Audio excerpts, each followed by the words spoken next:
অনেক অনেক অভিনন্দন ভারতীয় মহিলা দলকে এবং ভারতীয় ক্রিকেট ফ্যান্সদেরকে। কেননা ভারতীয় দল আইসিসি ওমেন্স ওডিআই ওয়ার্ল্ড কাপের দ্বিতীয় সেমিফাইনালে ক্রিকেটের অন্যতম পরাশক্তি 7 বারের বিশ্ব চ্যাম্পিয়ন অস্ট্রেলিয়াকে তারা অবিশ্বাস্যভাবে হারিয়েছে। ভারতের মহিলা দলের এই জয়, এটা শুধু ভারতের জয় না, এটা ক্রিকেটের জয়। এটাই ক্রিকেটের সৌন্দর্য। কেননা অস্ট্রেলিয়া এই টুর্নামেন্টে আনবিটেন।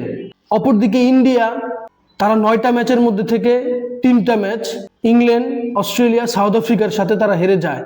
পরবর্তীতে বাংলাদেশের সাথে একটা ম্যাচ ড্র হয়। কোনো রকমে তারা চতুর্থ দল হয়ে সেমিফাইনালে সুযোগ পায়। এবং আমরা সকলেই জানি অস্ট্রেলিয়া নকআউট পর্বে অনেক বড় প্রতিপক্ষ। আজকের এই ম্যাচে যে শুধুমাত্র সেমিফাইনালের প্রেশার এমনটা না, ইন্ডিয়ার সামনে আজকে 2টা বাধা ছিল। একটি হচ্ছে সেমিফাইনালের প্রেশার, অপরটি হচ্ছে runs on the board. Australia ভারতীয় দলকে 337 রান করে 38 টার্গেট দিয়েছে। তখন মনেই হচ্ছিল ভারতীয় দল হয়তো প্যানিক করে ফেলবে, এই প্রেশার তারা নিতে পারবে না।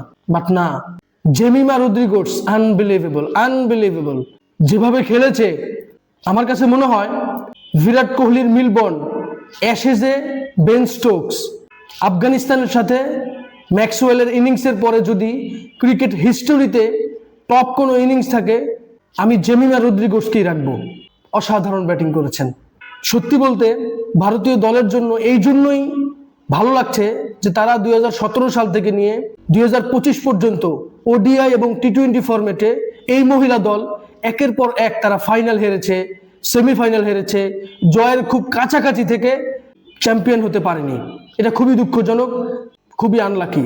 বাট এইবার নিজেদের দেশে চ্যাম্পিয়ন হওয়ার অনেক বড় একটা সুযোগ থাকবে। ভারতীয় পুরুষ দল যেমনিভাবে অনেক বেশি সমৃদ্ধ, মহিলা দল ঠিক তেমনিভাবেই অনেক বেশি ব্যর্থ এবং দুর্ভাগা। আমি খুব বেশি আশা রাখবো ভারতীয় দল সানডেতে সাউথ আফ্রিকাকে হারিয়ে তারা এবার 2025 ওমেন্স ওডিআই ওয়ার্ল্ড কাপে তারা চ্যাম্পিয়ন হবে। অনেক অনেক শুভকামনা রইল ইন্ডিয়ান ওমেন্স টিমদের জন্য এবং ইন্ডিয়ান ক্রিকেট ফ্যান্সদের জন্য। আজকের এই ম্যাচ সম্পর্কে আপনার কোনো মতামত থাকলে অবশ্যই আমার সাথে শেয়ার করবেন। ভিডিওটি ভালো লাগলে লাইক, কমেন্ট, শেয়ার, সাবস্ক্রাইব করবেন। ধন্যবাদ।